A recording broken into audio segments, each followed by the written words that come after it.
Tumbling through the city in my mind without once looking up, the racket and the lug work, probably rehearsing some stupid thing I said or did, some crime or other. The city, they say, is a lonely place until, yes, the sound of sweeping, and a woman, yes, with a broom beneath which you are now to the canopy of a fig.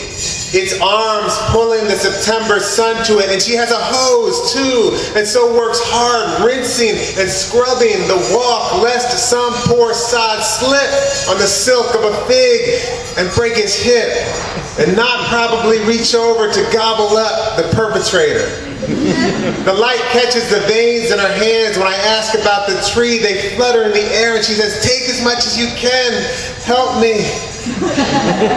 So I load my pockets and mouth, and she points to the step ladder against the wall to mean more, but I was without a sack, so my meager plunder would have to suffice. And an old woman whom gravity was pulling into the earth loosed one from a low-slung branch, and its eye wept like hers, which she dabbed with a kerchief as she cleaved the fig with what was remained of her teeth. And soon there were 8 or 9 people gathered beneath the tree, looking into it like a constellation, pointing, "Do you see it?" And I'm tall. And so good for these things. And a bald man even told me so. When I grabbed 3 or 4 for him, reaching into the giddy throngs of yellow jackets, sugar stone, which he only pointed to smiling and rubbing his stomach. I mean, he was really rubbing his stomach. Like there was a baby in there. It was hot, his head shone while he offered recipes to the group using words which I couldn't understand. And besides, I was a little tipsy on the dance of the velvety heart rolling in my mouth, pulling me down and down into the oldest countries of my body, where I ate my first fig from the hand of a man who escaped his country by swimming through the night, and maybe never said more than 5 words to me at once, but gave me figs. And a man on his way to work hops twice to reach at last his fig, which he smiles at and calls baby. "Come here, baby," he says, and blows a kiss to the tree, which everyone knows cannot grow this far north, being Mediterranean and favoring the rocky sun-baked soils of Jordan and Sicily. But no one told the fig tree or the immigrants. There was a way the fig tree grows and grows. It wants, it seems, to hold us. Yes, I am anthropomorphizing, goddammit. I have twice in the last 30 seconds rubbed my sweaty forearm into someone else's sweaty shoulder, gleeful, eating out of each other's hands on Christian Street in Philadelphia, a city like most, which has murdered its own people. This is true. We are feeding each other at the corner of Christian and Night. Strangers, maybe never again.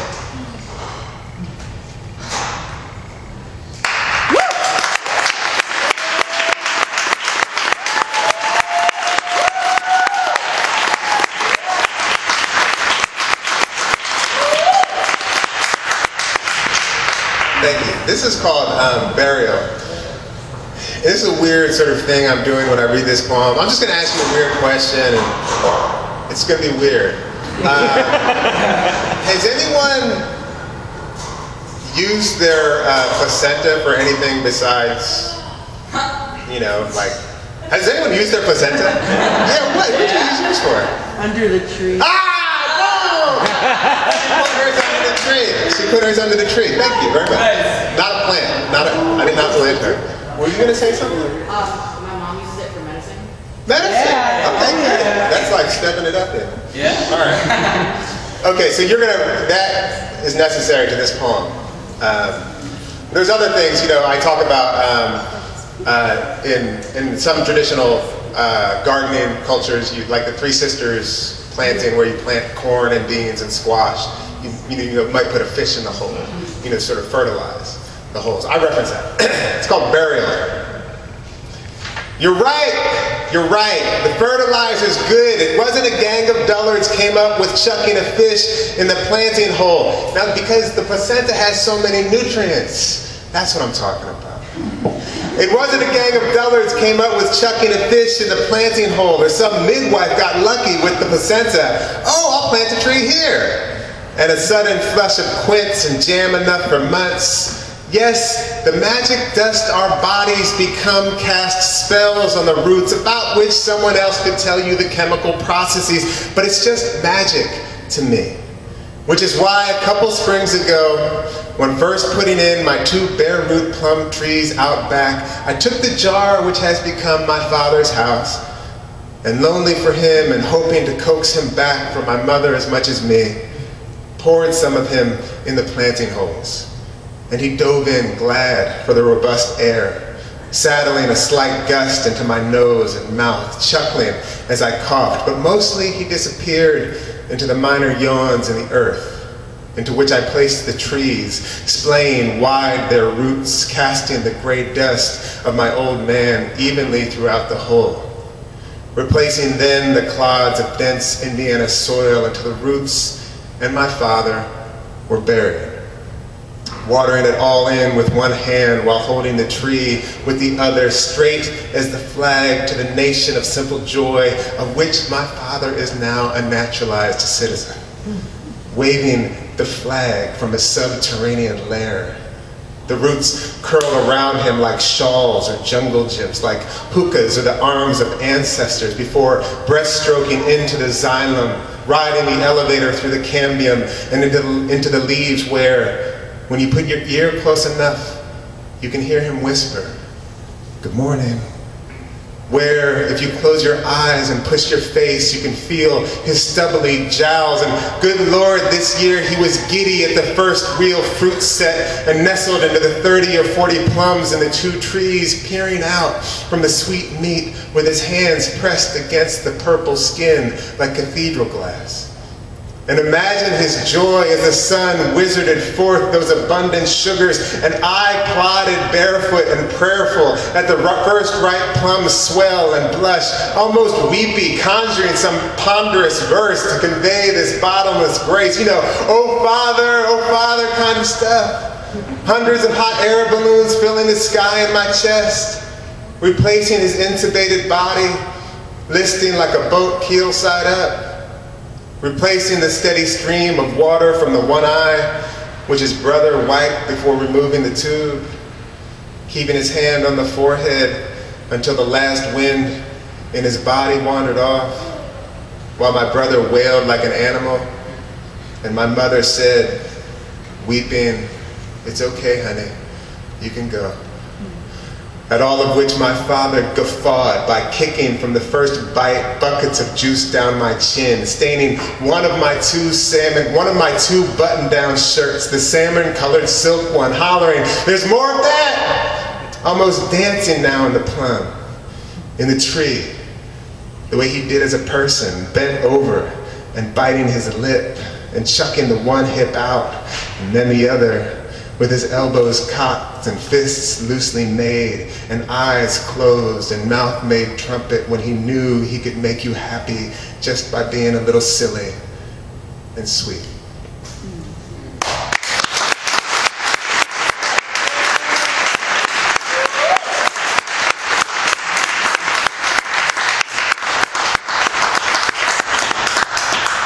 Thank you. Thank you. This next poem is called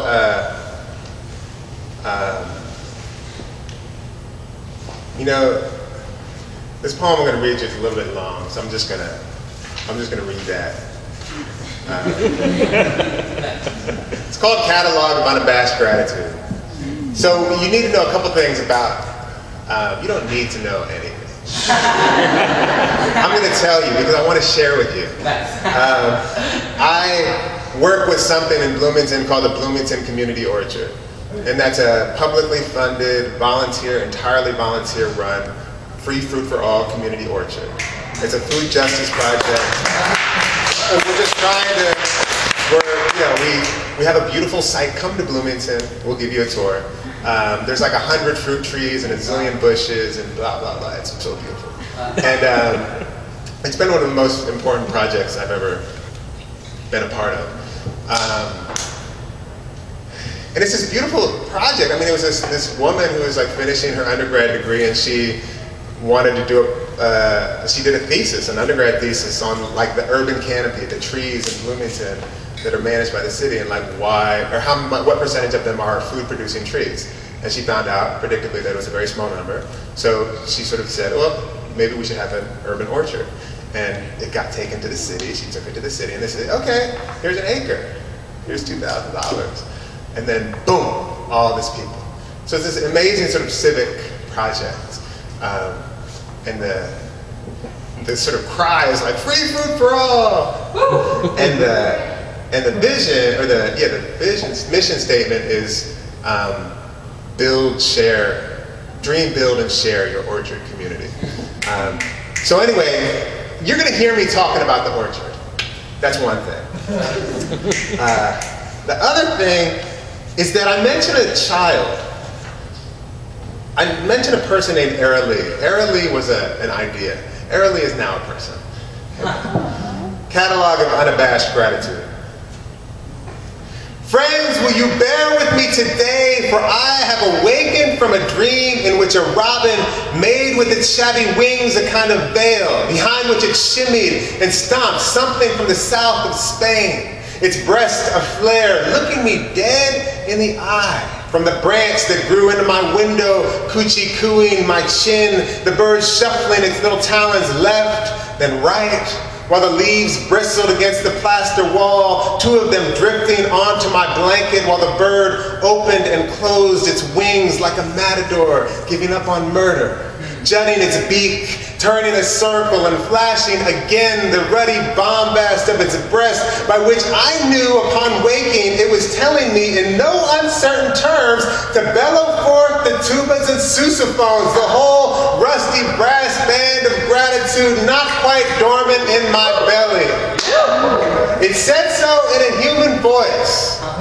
Bellow forth! And who among us could ignore such odd and precise counsel? Hear ye, I am here to holler that I have hauled. Really funny, some people like on the bench press, I'm like, what the fuck?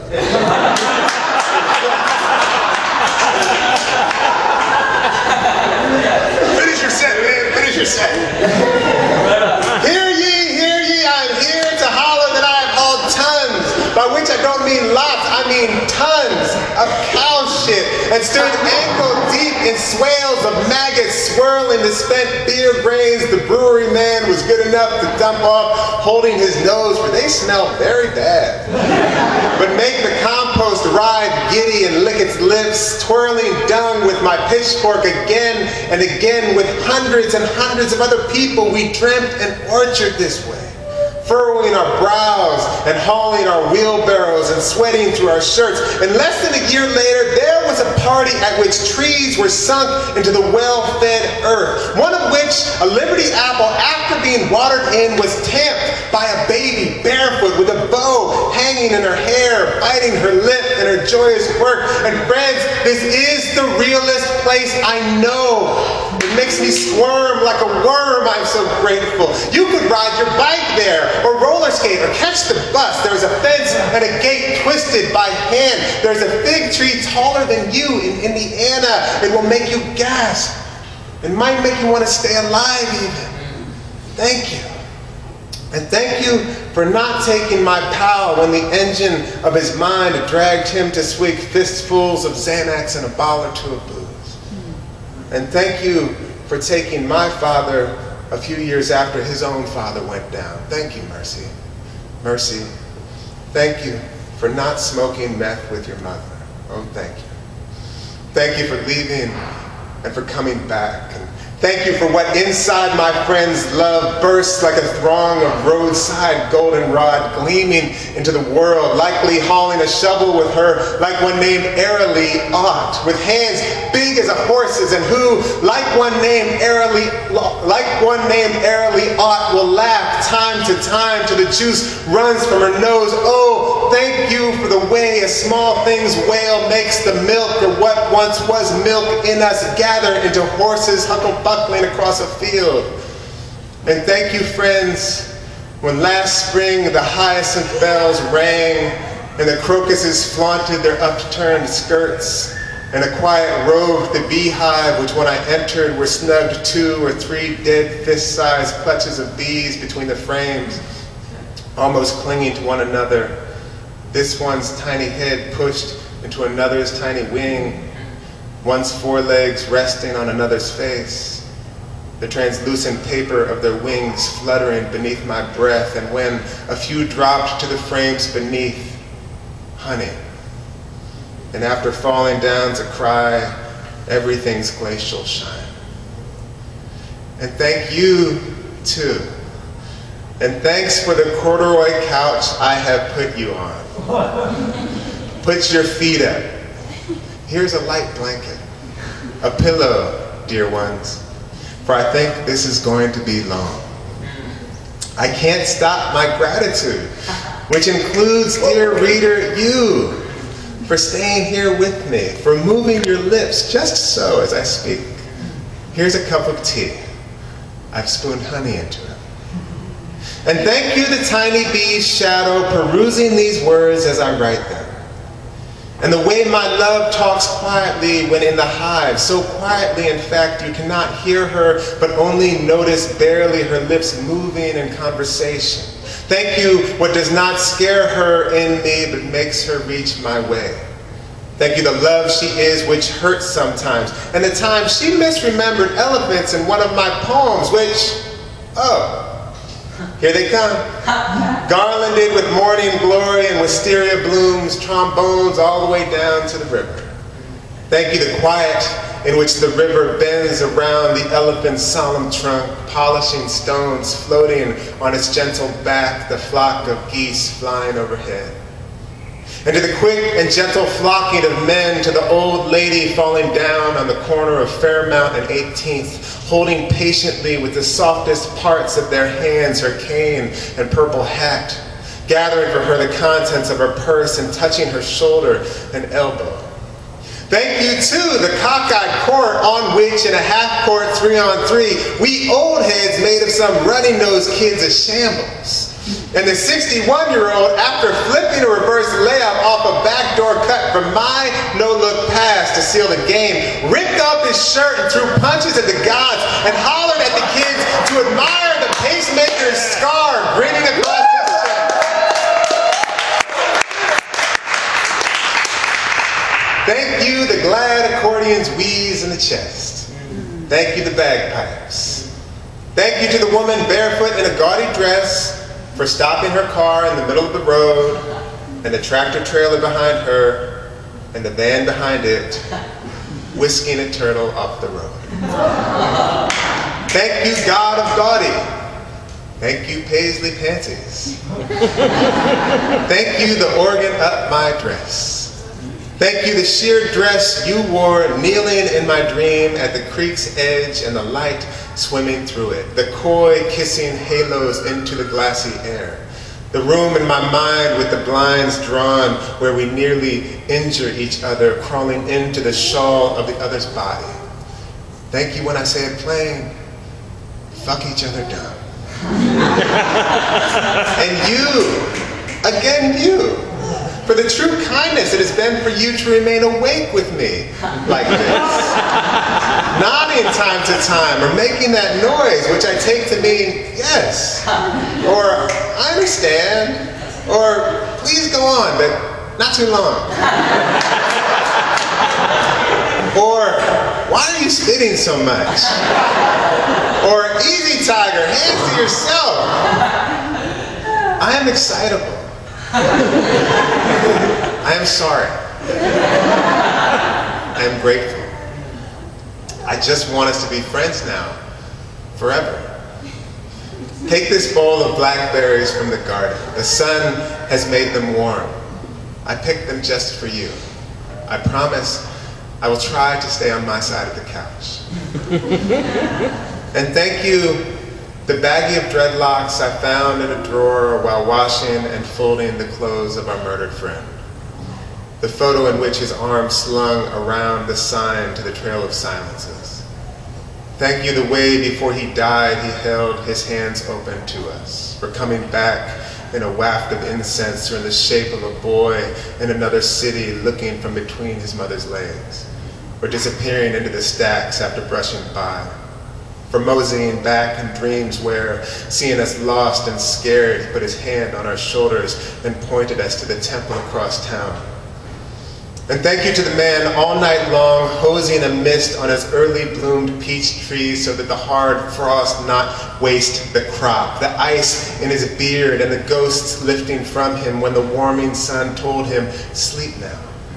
Thank you, the ancestor who loved you before she knew you by smuggling seeds into her braid for the long journey, who loved you before he knew you by putting a walnut tree in the ground, who loved you before she knew you by not slaughtering the land. Thank you, who did not bulldoze the ancient grove of dates and olives, who sailed his keys into the ocean and walked softly home, who did not fire, who did not plunge the head into the toilet, who said, stop, don't do that, who lifted some broken someone up, who volunteered the way a plant birthed of the reseeding plant is called a volunteer, like the plum tree that marched beside the raised bed in my garden, like the arugula that marched itself between the blueberries, nary a bayonet, nary an army, nary a nation, which usage of the word volunteer familiar to gardeners the wide world made my pal shout, oh, and dance and plunge his knuckles into the lush soil before gobbling 2 strawberries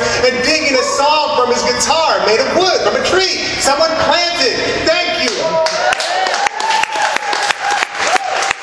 And thank you, Zinnia and Gooseberry, Rebecca and Pawpaw, Ashmead's Kernel, Coxcomb and Scarlet Runner, Feverfew and Lemon Balm. Thank you, Knitbone and Sweetgrass and Sunchoke and False Indigo, whose petals stammered apart by bumblebees.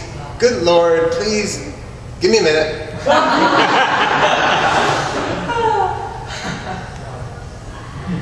And Moonglow and Catkin and Crookneck and Painted Tongue and Seed Pod and Johnny Jump Up. Thank you, what in us rackets glad, what glad rackets us. And thank you to this knuckle-headed heart, this pelican heart, this gap-toothed heart flinging open its gaudy maw to the sky. Oh, clumsy, oh, bumblefucked, oh, giddy, oh, dumbstruck, oh, rickshaw, oh, goat, twisting its head at me from my peach tree's highest branch, balanced impossibly, gobbling the last fruit, its tongue working like an engine, a lone sweet drop tumbling by some miracle into my mouth like the smell of someone I've loved. Heart like an elephant screaming at the bones of its dead. Heart like the lady on the bus, dressed head to toe in gold, the sun shivering her shiny boots, singing Erykah Badu to herself, leaning her head against the window. And thank you the way my father one time came back to me in a dream by plucking the 2 cables beneath my chin like a bass fiddle strings and played me until I woke singing. No kidding, I was singing and smiling. Thank you! Thank you! Stumbling into the garden where the Juneberry's flowers had burst open like the bells of French horns. The lily my mother and I planted oozed into the air. The bazillion ants labored in their earthen workshops below. The collard greens waved in the wind like the sails of ships, and the wasps swam the mint blooms viscous swill. And you, again, you, for hanging tight, dear friends. I know I can be long-winded sometimes. I want so badly to rub the sponge of gratitude over every last one of you. Which, yes, it's awkward.